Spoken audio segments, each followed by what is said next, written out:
napakalaking tulong para sa amin ng health mission na ito ng Cardinal Santos Medical Center.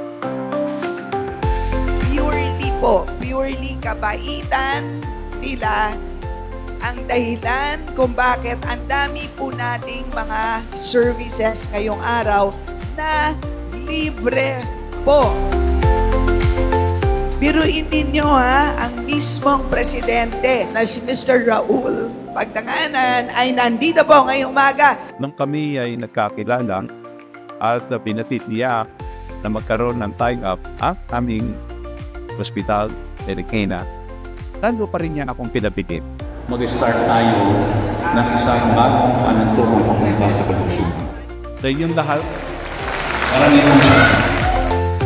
maraming salamat dun sa Cardinal Santos Medical Center kasi nabigyan kami ng pagkakataon. Maraming natutulungan taga Marikina. Hindi lang siguro taga Marikina yung natutulungan ng medical mission na ito. Nagpapasalamat kami mabuti kay Congressman Timbo na naanyayahan kami na magbigay ngayon ng Breast Cancer Awareness Forum at mag-breast screening. Yung pagkakataon na ibinigay sa amin ngayon at yung pagkakataon na ginawa niya ang health mission na ito ay nagbigay sa amin ng chance para makakita talaga ng mga babae na may pangangailangang ma-examine ang kanilang mga dibdib o ang suso. And this type of activities, especially, ay isang napakagandang pagkakataon para ang mga babaeng ito ay matulungan natin at mabigyan ng lunas ng kanilang karamdaman. Very good. Very good.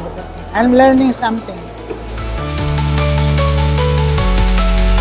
Meron din pong libreng gamot na available po dito sa event po namin. Overall po, kumpleto po talaga para po sa event po namin today. Kami po nagpapasalamat para po sa oportunidad para magdala po ng healthcare sa mga kababayan po natin sa Marikina. Thank you po. Malaking tulong po ito, lalo po pagdating po sa financial status po namin. Alam po namin na mahal po ito sa labas, kaya maraming salamat. We need it. And you did it for us. Maski mahirap, maski mayaman, you're helping all of us. Cardinal